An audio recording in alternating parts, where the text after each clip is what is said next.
ہم پر برسائی ہیں اور ہمیں نوازی ہیں. بہت ساری نعمتوں سے اللہ نے ہمیں نوازا ہے.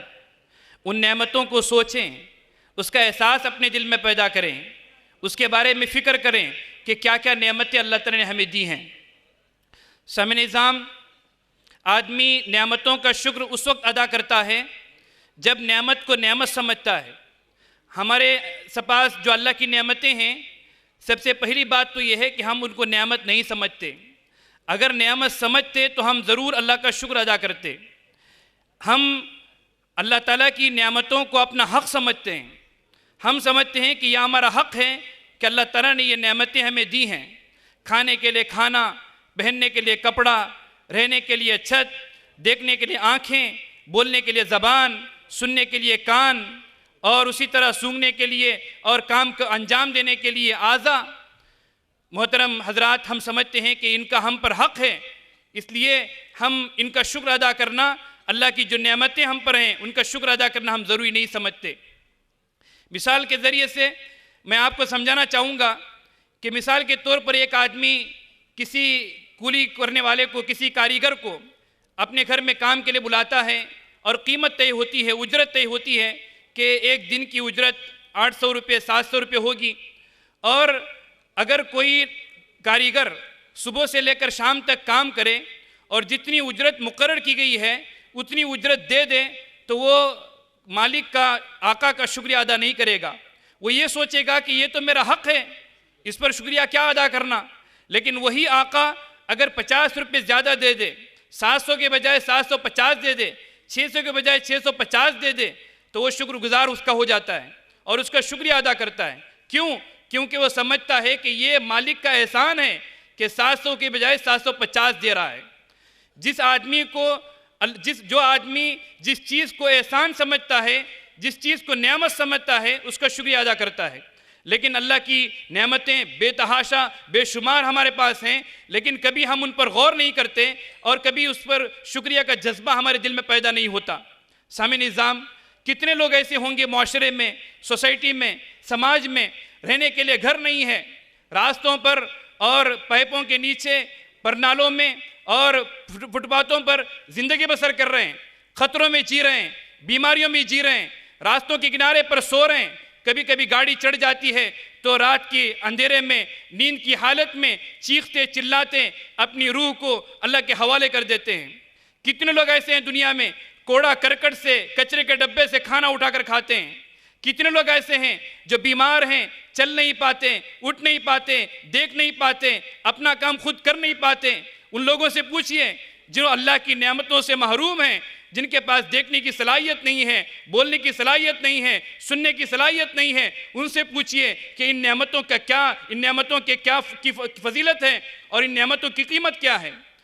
ایک اخبار میں گزشتہ چند دنوں پہلے ایک واقعہ لکھا گیا تھا. امریکہ کی ایک کمیٹی نے ریسرچ کر کے ایسے لوگ جو پیدائشی بہرے ہیں اور ان کو ایک مشین کے ذریعے سے ان کے اندر سننے کی طاقت اور سننے کی صلاحیت کو پیدا کیا. چند ایسے لوگ جو غریب معاشرے سے تعلق رکھتے ہیں، غریب گھرانوں سے تعلق رکھتے ہیں، ان کو چنا گیا، پروگرام میں بلایا گیا اور وہ مشین ان کے کان میں فٹ کیا گیا. جب انہوں نے اپنی زندگی میں 50 اور 60 سال کی زندگی میں پہلی مرتبہ دنیا کی آوازوں کو سنا، لوگوں کی باتوں کو سنا اور لوگوں کی ادھر ادھر کی جو آوازیں سنی تو ان کی آنکھوں سے آنسو بہہ پڑے. وہ یہ کہنے لگے کہ آج تک ہم نے آواز نہیں سنی، آواز کے سننے کا ہمیں موقع نہیں ملا کیونکہ ہم بہرے پیدا ہوئے. خوشی سے ان کی آنکھوں سے آنسو جاری ہوئے. محترم حضرات، غور کیجئے اللہ تعالیٰ نے ہمارے کیا کم کیا ہے. ہر طرح کی نعمتیں اللہ نے ہمیں دی ہیں، لیکن کبھی بھی اللہ کے شکر کا جذبہ پیدا نہیں ہوتا. اگر اللہ کے شکر کا جذبہ پیدا ہوا ہوتا تو ہم کبھی اللہ کی نافرمانی نہ کرتے، اللہ کے حکموں کو کبھی نہ توڑتے، کبھی نماز کو ترک نہ کرتے، کبھی اللہ کی نافرمانی نہ کرتے، کبھی سنتوں کا مذاق نہ اڑاتے. ہماری پوری زندگی اللہ اور اس کے رسول کے اطاعت اور اللہ اور اس کے رسول کے بتائے ہوئے راستے کے مطابق گزرتی. یہ پہلا اصول ہے کہ آدمی اپنے نفس کا جائزہ لیں، اپنے آپ کا جائزہ لیں، سوچیں کہ اللہ کی کیا کیا نعمتیں ہیں اور اس پر شکر ادا کریں. اور اس کا شکر یہ ہے کہ زندگی بھر اللہ کی عبادت اور اطاعت کی جائے. اور دوسرا جو اصول ہے وہ یہ ہے محترم حضرات، ہر انسان ایک مومن ہونے کی حیثیت سے بہت ساری دینی باتیں جانتا ہے، لیکن ہم اپنے نفس کا جائزہ لیں کہ جتنی باتیں ہم سنتے ہیں بیانوں میں، خطبوں میں، اور جتنی باتیں ہم پڑھتے ہیں اور سی ڈی کے ذریعے اور ویڈیو کے ذریعے ہم جن ویڈیو کو دیکھتے ہیں، دینی ویڈیو کو دیکھتے ہیں، ہم سوچیں کہ ان بیانوں پر اور جو چیزیں ہمیں حاصل ہوئی ہیں ان پر ہم کتنا عمل کرتے ہیں۔ محترم حضرات، آپ لوگ جانتے ہیں کل قیامت کے دن اللہ تبارک و تعالی محشر کے میدان میں انسان کو کھڑا کریں گے، جب تک 5 چیزوں کے بارے میں سوال نہیں ہوگا اور ان کا جب تک جواب نہیں دیا جائے گا تب تک وہ اللہ کے سامنے سے اپنے پیر ہٹا نہیں پائیں گے، اپنے پیروں کو حرکت نہیں دے پائیں گے۔ ان 5 سوالات میں سے ایک سوال یہ ہوگا کہ تم نے اپنے علم پر کتنا عمل کیا۔ اس سے علماء مراد نہیں ہیں، اس سے مفتیان مراد نہیں ہیں، اس سے فضلاء مراد نہیں ہیں۔ علماء مفتیان وہ تو اپنی ذمہ داری ادا کریں گے، ان سے پوچھا جائے گا، لیکن جو سوال ہوگا اللہ کی طرف سے کہ تم نے اپنے علم پر کتنا عمل کیا، وہ ہر مومن سے ہوگا۔ جو بھی اس نے قرآن اور حدیث کی جو بھی بات اس نے سنی ہے اس سے پوچھا جائے گا کہ اس نے کتنا اس پر عمل کیا۔ محترم حضرات، کون ہے یہ نہیں جانتا مومنوں میں سے، مسلمانوں میں سے، کہ جھوٹ بولنا غلط ہے، چوری کرنا غلط ہے، زنا کرنا غلط ہے، شراب پینا غلط ہے، اور بدنظری کرنا، بے حیائی کرنا اور غلط چیزوں کو دیکھنا یہ گناہ ہے، حسد کرنا، غیبت کرنا، ڈکیتی کرنا اور لڑائی جھگڑے کرنا اور ایک دوسرے کی عزت کو اچھالنا، سازش کرنا یہ غلط ہے، نماز کو چھوڑنا غلط ہے، روزہ فرض ہونے کے باوجود روزہ نہ رکھنا غلط ہے۔ کون نہیں جانتا؟ محترم حضرات، ہم جانتے تو بہت کچھ ہیں لیکن عمل نہیں کرتے۔ کامیاب زندگی کا دوسرا اصول یہ ہے کہ جن باتوں کو ہم جانتے ہیں ان پر عمل کیا جائے۔ اور تیسرا جو اصول ہے وہ یہ ہے کہ یونیورسٹیوں میں پڑھا ہوگا، لیکن آپ نے جو بھی پڑھا ہے آپ کو یہ معلوم ہوگا ان چیزوں سے، ان کتابوں سے کہ ہمیں کیا کرنا چاہیے۔ یہ تو آپ نے کتابوں میں پڑھا ہوگا، لیکن ہمیں کیا نہیں کرنا چاہیے یہ ہمارے بڑے بتائیں گے۔ ہمارے وہ بڑے بتائیں گے جو اپنی زندگی میں ٹھوکر کھا چکے ہیں، جو اپنی زندگی میں ان کو احساس ہوا ہے کہ غلطی کرنے کا نتیجہ کیا ہوتا ہے۔ یہ جو تجربات جو حاصل ہوتے ہیں یہ انسان ٹھوکر کھا کر سیکھتا ہے۔ چنانچہ زندگی کی کامیابی کا تیسرا اصول یہ ہے کہ ہمارے نوجوان جوش و جذبے میں کوئی ایسا قدم نہ اٹھائیں کہ جو بڑوں کے مشورے کے بغیر نہ ہو، بلکہ بڑوں کے مشورے کے ساتھ ہر قدم اٹھانا چاہیے۔ گھر میں بڑے ہوتے ہیں، خاندان میں بڑے ہوتے ہیں، مسجد میں بڑے ہوتے ہیں اور اپنی بستی میں بڑے ہوتے ہیں۔ کوئی بھی کام بڑوں کے مشورے سے، بڑوں کے تجربات سے فائدہ اٹھا کر کیا جائے۔ پڑھے لکھے تو بہت کچھ ہوتے ہیں، لیکن پڑھنے سے صرف یہ معلوم ہوتا ہے کرنا کیا ہے، لیکن کیا نہیں کرنا ہے، کرنے سے کیا ہوگا، یہ چیزیں بڑوں کے تجربات سے حاصل ہوتی ہیں۔ زندگی کی کامیابی کے لیے تیسرا اصول علماء نے یہ لکھا ہے کہ بڑوں کے تجربات سے فائدہ اٹھایا جائے، اور زندگی کی کامیابی کے لیے چوتھا اصول علماء نے لکھا ہے کہ مرنے والوں سے فائدہ اٹھایا جائے۔ جو مرنے والے ہیں ان کے موت سے عبرت حاصل کی جائے۔ محترم حضرات، کتنے لوگ ہمارے سامنے مرتے ہیں، کتنے لوگوں کو ہم کفن پہناتے ہیں، کتنے لوگوں کو قبر کے گڑھے میں اتارتے ہیں۔ آپ لوگ جانتے ہیں جب میت کو جنازے میں اٹھایا جاتا ہے تو وہ اگر نیک ہے تو ٹھیک ہے، وہ تو کہتا ہے کہ جلدی کرو جلدی کرو، اگر برا ہے تو وہ جنازہ کہتا ہے کہ مجھے کہاں لے جا رہے ہو، مجھے کہاں لے جا رہے ہو۔ اللہ کے نبی صلی اللہ علیہ وسلم فرماتے ہیں سوائے انسان کے سب جاندار اس کے چیخنے کو، چلانے کو سنتے ہیں۔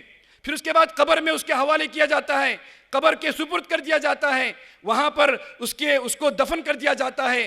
دنیا میں اگر کوئی تنہائی محسوس کرے، اگر تنہائی سے ڈر لگ رہا ہو تو دوست کو فون کر کے بلاتا ہے کہ مجھے تنہائی سے ڈر لگ رہا ہے، لیکن وہاں 6 فٹ کے گڑھے میں جب انسان کو سلا دیا جائے گا وہاں کوئی دوست نہیں آئے گا، کسی کو فون کرنے کا موقع نہیں ہوگا۔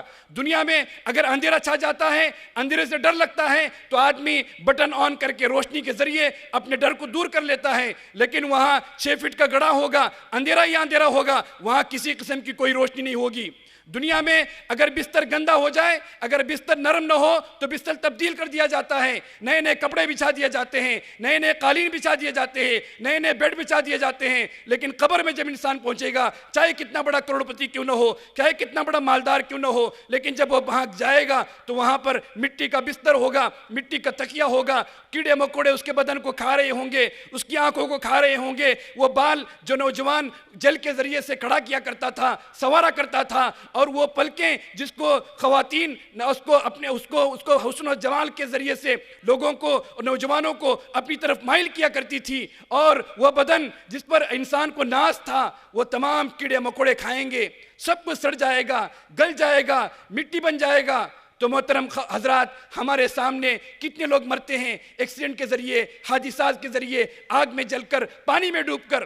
ہمیں چاہیے اگر انسان کامیاب ہونا چاہتا ہے دنیا اور آخرت میں، مرنے والے لوگوں سے عبرت حاصل کرو کہ ہمیں بھی ایک دن مرنا ہے، مرنے کے بعد جینا ہے، اور جینے کے بعد حساب ہوگا، سوال و جواب ہوگا، اور ہمیں ان تمام چیزوں کو فیس کرنا ہے، اس کے لیے تیاری کی جائے۔ زندگی میں کامیابی حاصل کرنے کا 5واں اصول، جو آخری اصول ہے، میں وہ بتا کے اپنی بات کو ختم کروں گا، وہ یہ ہے کہ استغفار کی کثرت کی جائے، بہت زیادہ استغفار کیا جائے۔ ایک مرتبہ حسن بصری رحمۃ اللہ علیہ بیٹھے ہوئے تھے، مجلس لگی ہوئی تھی، بیان چل رہا تھا۔ جب بیان ختم ہوا تو حضرات جو وہاں پر لوگ موجود تھے ایک آگے بڑھے، حسن بصری رحمۃ اللہ علیہ سے کہا، اے حسن بصری، میرے بچے بیمار ہیں، کوئی وظیفہ بتائیے کہ جس کے ذریعے سے میرے بچے اچھے ہو جائیں۔ کہا کہ جاؤ استغفار کرو۔ ایک آدمی آیا، اس نے کہا، اے حسن بصری، ہماری بستی میں بارش نہیں ہو رہی ہے، آپ کوئی وظیفہ بتائیے بارش ہو جائے۔ کہا کہ جاؤ استغفار کرو۔ ایک آدمی آیا اور کہنے لگا کہ میں تجارت کے سلسلے میں پریشان ہوں، تو مجھے کوئی وظیفہ بتائیے تاکہ میرے تجارت کے مسائل حل ہو جائیں۔ کہا کہ استغفار کرو۔ جو بھی آدمی سوال کرتا، ہر سوال کا جواب حضرت امام حسن بصری رحمۃ اللہ علیہ کہتے، جاؤ استغفار کرو۔ ایک آدمی کو تعجب ہوا کہ یہ کیا بات ہے کہ ہر سوال کے جواب میں امام حسن بصری رحمۃ اللہ علیہ کہہ رہے ہیں کہ استغفار کرو۔ تو اس نے حضرت امام حسن بصری سے پوچھا کہ اس کی وجہ کیا ہے۔ تو اس وقت حضرت حسن بصری رحمۃ اللہ علیہ نے وہ حدیث بیان کی۔ اللہ کے نبی نے فرمایا صلی اللہ علیہ وسلم، من لزم الاستغفار جعل اللہ له من كل ضيق مخرجا ومن كل هم فرجا ورزقه من حيث لا يحتسب۔ جو آدمی استغفار کو لازم کر لیتا ہے، صبح و شام اٹھتے بیٹھتے چلتے پھرتے استغفار کرتا ہے، اللہ تبارک و تعالی ہر غم سے اس کو نکلنے کا راستہ عطا فرمائیں گے، ہر پریشانی سے اس کو نکلنے کا راستہ عطا فرمائیں گے، ہر مصیبت دور کر دیں گے، ایسی ایسی جگہ سے اس کو رزق پہنچائیں گے جہاں سے اس کو وہاں گمان بھی نہیں ہوگا۔ تو محترم حضرات، ان اصولوں کو آپ مد نظر رکھیں، ان پر عمل کریں، اللہ کی جو نعمتیں ہیں ان نعمتوں کا شکریہ ادا کریں اور اللہ کا شکر گزار بندہ بن کر جئیں۔ میں انہی چند کلمات پر اور میں منتظمین کا، خاص طور پر الوفا ویلفیئر سوسائٹی کا میں شکریہ ادا کرتا ہوں کہ انہوں نے اس موقع پر چند باتیں مجھے رکھنے کا موقع دیا۔ میں اللہ سے دعا کرتا ہوں اللہ تبارک و تعالی یہاں پر جتنے لوگ جمع ہیں اور مجھے خاص طور پر میں اپنی ذات سے مخاطب ہوں کہ ان باتوں پر عمل کی توفیق عطا فرمائیں، تاکہ انسان کی زندگی کا مقصد صرف یہی ہے کہ وہ دنیا میں بھی اور آخرت میں کامیاب ہو جائے۔ ان 5 اصولوں کو مد نظر رکھا جائے گا تو امید ہے اللہ تبارک و تعالی دنیا میں بھی کامیاب کر دیں گے اور آخرت میں بھی کامیاب کر دیں گے۔ وآخر الدعوانا الحمدللہ رب العالمین۔ السلام علیکم ورحمۃ اللہ۔ او جس کے لیے محفل کونین سجی ہے، فردوس سے بری جس کے وسیلے سے بنی ہے، او ہاشمی مکی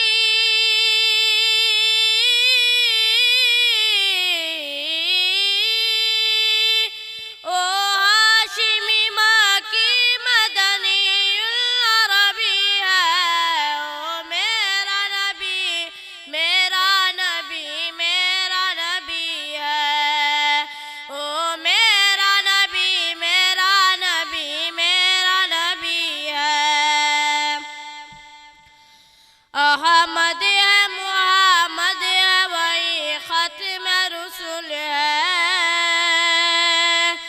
مخدوم مرابی ہے وہی والی کل ہے، اس پری نظر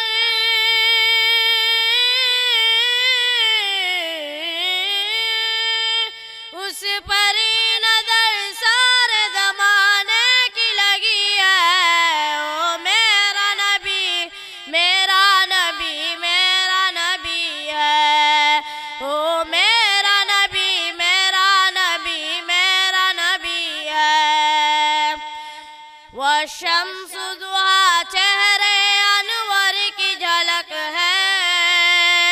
واللیل اذا جاگے سوے حضرت کی لچک ہے عالم کو دیا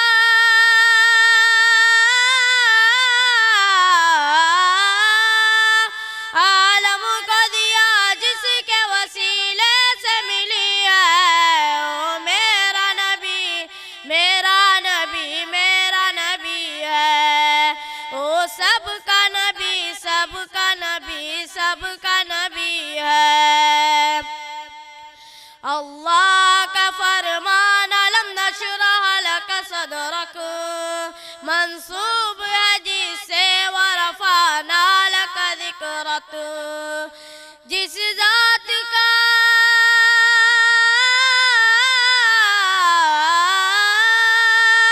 جس ذات کا قرآن میں بھی ذکر جلی ہے او میرا نبی میرا نبی میرا نبی ہے او سب کا نبی سب کا نبی سب کا نبی ہے مزمل و یاسین و مدثر و طہ کیا نئے الخاب سے مولا نے ماشاءاللہ بہت خوب پکارا وقت ختم ہو چکا شکریہ رحمت اللہ وبرکاتہ کل زمانے پر مسلم بادشاہت آپ کی کل زمانے پر مسلم بادشاہت آپ کی ذرہ ذرہ اس جہاں کا ہے رعیت آپ کی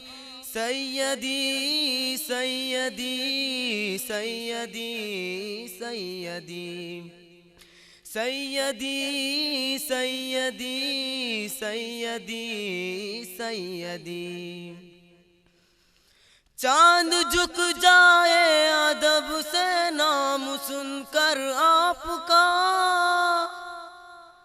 چاند جھک جائے ادب سے نام سن کر آپ کا جانور جنگل کے کرتے ہیں اطاعت آپ کی ذرہ ذرہ اس جہاں کا ہے رعیت آپ کی سیدی سیدی سیدی سیدی سیدی سیدی سیدی سیدی مرتبے کیا کیا دیے رب نے شب معراج میں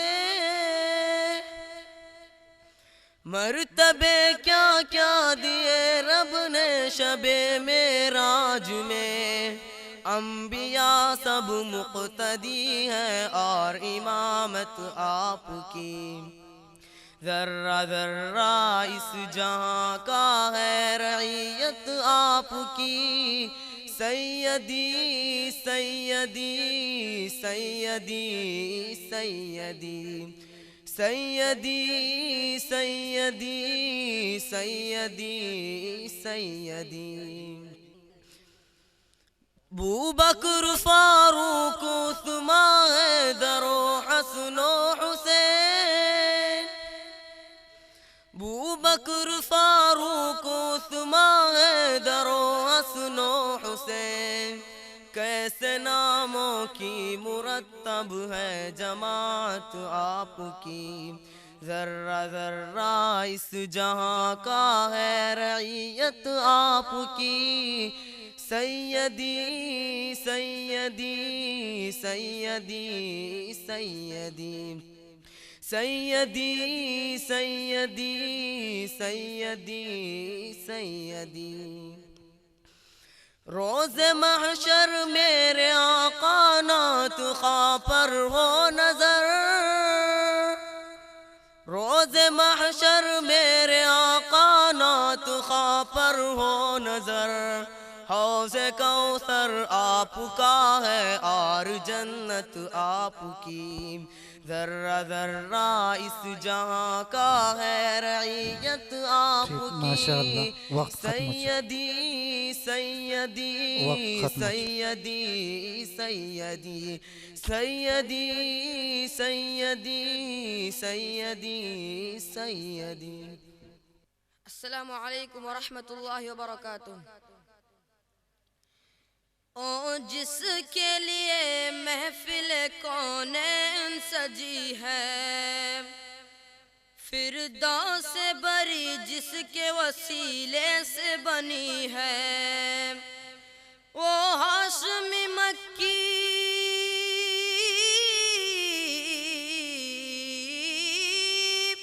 وہ ہاشمی مکی مدنی العربی ہے۔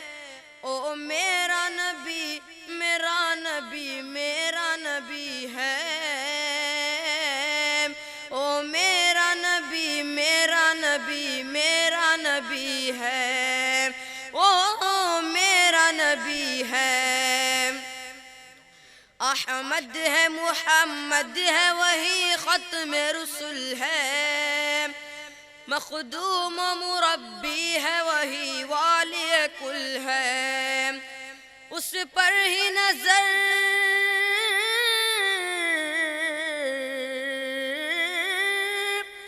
اس پر ہی نظر سارے زمانے کی لگی ہے۔ او میرا نبی میرا نبی میرا نبی ہے، او میرا نبی میرا نبی میرا نبی ہے، او میرا نبی ہے۔ والشمس ضحیٰ چہرہ انور کی جھلک ہے، واللیل سجا کے سوئے حضرت کی لچک ہے، عالم کو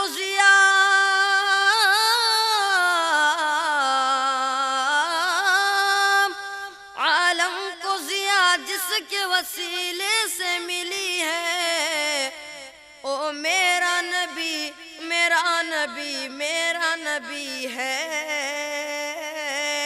او میرا نبی میرا نبی میرا نبی ہے، او میرا نبی ہے۔ اللہ کا فرما لم نشرح لک صدرک منسوب ہے جس سے ورفعنا لک ذکرک، جس ذات کا